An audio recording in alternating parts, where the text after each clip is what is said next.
Let's dive right into a massive thought experiment.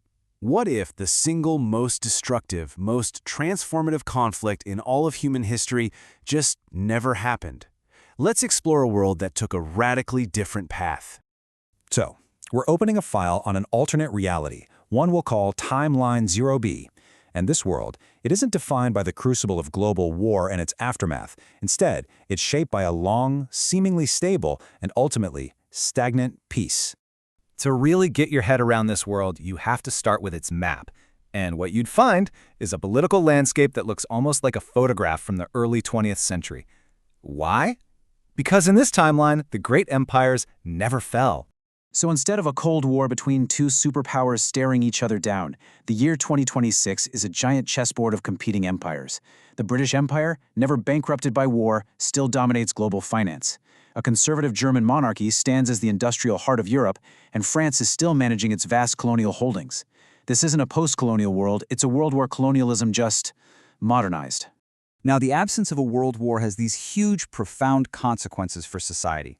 That great leveling we experienced, the one that pushed women into the workforce and acted as a catalyst for civil rights movements, it never gets that spark. As you can see, rigid class structures and a really deep social conservatism remain the norm. There's no 1960s counterculture, and segregation, say, in the United States just persists without a major federal challenge. Okay, now for the really interesting stuff. The technology. War is an absolute pressure cooker for innovation.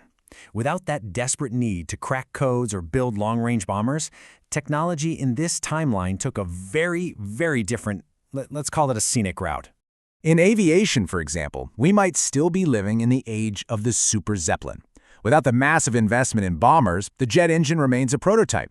Instead, luxury air travel is dominated by these massive, slow-moving palaces just floating across the sky. Nuclear power also went down a completely different path. Without a Manhattan Project, the public never developed a deep fear of the atom. Fission is seen as the absolute peak of clean, modern power. It's an industrial engine for huge locomotives and ships, not a weapon of mass destruction. But what about the digital revolution? Yeah, it never ignited. Without the wartime push to crack codes like the Enigma machine, computing just never made that leap from mechanical to digital. So in their 2026, a computer is an enormous, specialized analog machine that only a government could ever hope to use. So, what does daily life actually look like? Well, cities are filled with grand Art Deco monuments, not glass towers. People travel by atomic-powered trains and hang out at dirigible ports. For communication, you're using telegraph and radio. It's like a kind of radioactive steampunk reality. It's beautiful and grand, but technologically, by our standards, it's way behind. But this peace, this stability, it came at a seriously steep price. And to really understand that, let's look at a few case studies to see how this alternate history affected people's lives on the ground. First up, the United States. Without the shock of Pearl Harbor, the nation just turns inward. It becomes this powerful but deeply isolated country, less of a global policeman and more of a self-sustaining fortress. America's whole trajectory is altered. The America First movement becomes the dominant political philosophy. The Rust Belt stays the wealthy industrial heartland because manufacturing never globalizes. But socially, the nation is frozen. Segregation persists, and the culture just remains stuck in a conservative late 1940s mindset. The most stark and you could say tragic contrast to our world is found on the African continent. The wind of change that brought independence in the 1950s and 60s, it never blows. You know, in our timeline, this is the number of independent nations in Africa. A whole continent of sovereign states, each with its own identity, its own future. But in Timeline 0B, the map looks like this. It's a patchwork of European protectorates and territories. The European powers basically shifted from being conquerors to permanent managers. It's a gilded cage.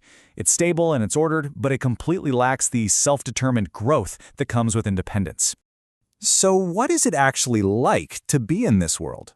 Well, we have these archived reports from intelligence agents, interlopers who crossed over from our timeline to gather information, and their perspective is absolutely fascinating. For our agents, the biggest shock is what's missing, the complete and total lack of a digital world. A smartphone is just a useless brick. There's no GPS, no internet, no cell service. Just imagine the deafening electronic silence. This quote from an agent's log just captures the feeling perfectly. It's a museum world, clean, ordered, and terrifyingly stagnant. It's a world that's beautiful and orderly, but also soulless.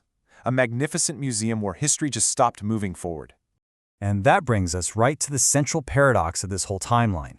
Timeline 0B traded the unimaginable horrors of a global war, saving tens of millions of lives, for a perpetual winter of imperial rule and arrested social and technological development. And it leaves us with a deeply uncomfortable question about our own chaotic, messy, but dynamic world. Our progress, our civil rights, our digital age, our interconnected society was in so many ways forged in the fires of the 20th century's conflicts. So you have to ask yourself, was it worth the terrible price we paid?